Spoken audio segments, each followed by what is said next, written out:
With the delivery of the uncut sheets to Kickstarter backers, Altered's first set has been fully spoiled. Let's celebrate with some gameplay using fully fleshed out decks. I'm on Sigismar, who has been widely accepted as having the best starter deck, but we'll see if he can stay on top with these constructed lists. I'm really leaning into a go-wide strategy with token spam and overstated low-cost characters like Ordis Trooper. Then I'll buff everything with powerful permanents and spells like the Ordis Bastion or Charge. Lau's bringing Sierra to the table. He wants to control the game and build card advantage with Sabotage or Baku's Forced Discard. Then he'll try to overwhelm opponents in the late game with the incredible Brassbug Hive. Leave a like to support the channel and subscribe so you don't miss out on the next Altered 101 video or a full set review coming soon. Now let's jump into the gameplay.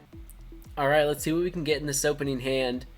We have a lot of 1-drops to choose from here, and I think that Paper Herald's probably the worst of them.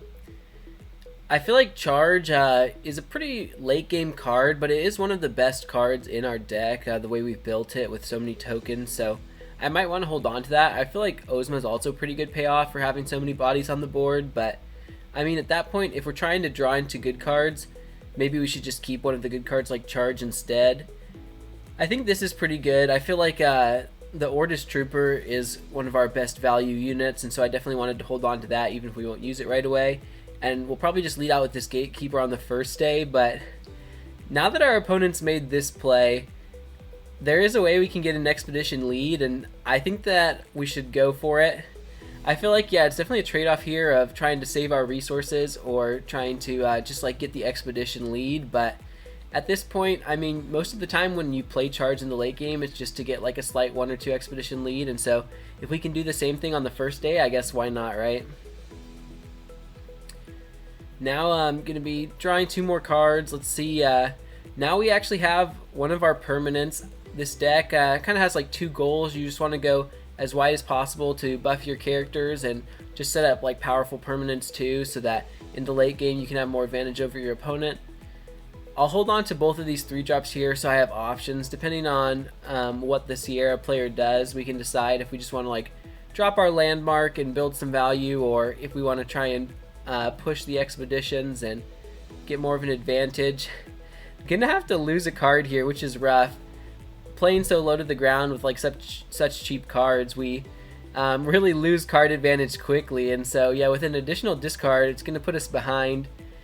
I don't think that the landmark would have been worth keeping here, because with this play now with the Gatekeeper, we can actually get 2 more expeditions ahead on our opponent. And I think that's pretty good. I doubt that we would have gotten like a 2 expedition benefit out of playing our carrier there. And so, yeah, I think this was the better play. I could mana the Bastion here and do Gatekeeper teamwork training, but then we'll really be pretty reliant on our top decks. Oh yeah, and with that Sabotage, we would have been mega punished for making that line. So glad we kept the Bastion here. Gonna throw that out, and yeah, basically we'll just lose both sides to our opponent here, but with our big lead, I think that's not a problem. We're still in the head by 1, and we're also able to set up a pretty powerful landmark. These draws, though, are awful. We have just a Paper Herald to work with and a bunch of Charge, so yeah, not what we want to see.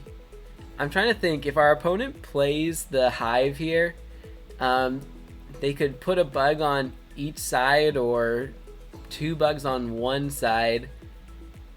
I'm honestly going to just have to hope they misplay, or at least they just don't expect us to have such a bad hand. And yeah, with these buffs, we might be able to stop 1 bug. The water's irrelevant. But now, okay, I'm just going to pray that Lau here puts both bugs, yeah, split. And he's thinking about it, and I think that's what he's going to do. If he puts both of them on the right, we have no way to throw something on the left and take it. But here, since he split them up, we can boost our characters and at least keep even on the expeditions for this day.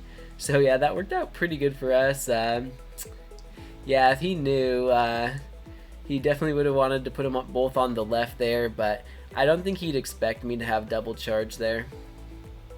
So with Paper Herald here, yeah, this is pretty good. Our opponent will be getting 3 worth of stats for free at the start of the turn, but we can get 2 worth of stats with our hero power and then another 2 from our Paper Herald to essentially be ahead. This is actually really strong with Robin Hood. Oh no, Oh, but that boom absolutely gutted us, so we would have been able to play Robin Hood and Cadets, getting a huge buff board and messing up our opponent's plays, but the boom's going to take out our permanent, and at the same time, since it's the rare armored jammer, he was able to sabotage our resource in the reserve. Suddenly we're like down to 0 resources. Since Lau doubled up on the right there, we are able to trade expeditions, but yeah, we're pretty behind going into this end game. With these draws, I think I need to just look for value. Hopefully we don't see another Baku or something to mess up our hand. Probably just going to put this 1 drop down into the mana. I think I need to mana this turn just so that I can do Robin Hood and Gatekeeper. Wow, yeah, that boom really just wrecked us there. Now our opponent has a permanent for that accrued advantage, but we lost basically everything. Going first, we can get hopefully some good value out of this Robin Hood with 3 cards in hand. Dang, I was hoping our opponent would be wanting to play a lot of cheap stuff this turn, but instead with just another hive, not only are they like perfectly set up for a godly late game, but they're also not that bothered by the cost increase. And if our opponent had put the second bug on the right, we could have used Gatekeeper to trade expeditions, but yeah, the way they've placed it now, since only water's relevant on the right and our 2 characters kind of suck there, we're not even able to block our opponent by playing either of these. Yeah, I mean, I think it might have been a little bit of a guess from Lau. I guess he was 1 behind in Forest on the left, but 2 on the right, and so maybe making sense to do the play he did, but yeah, it would have been a lot better for us if he had split his bugs differently. And with this redraw, the game's all but over. I mean, I'm just removing one of the hives, but he just needs to advance on one side. I guess technically it might have been better to play my characters first, and then if he somehow played a big character, we could have removed it with sticky notes to try and contest, but I know that there's no way with the cards in hand to ever deal with this board. You see Lau here stacking up the troops. It's massive.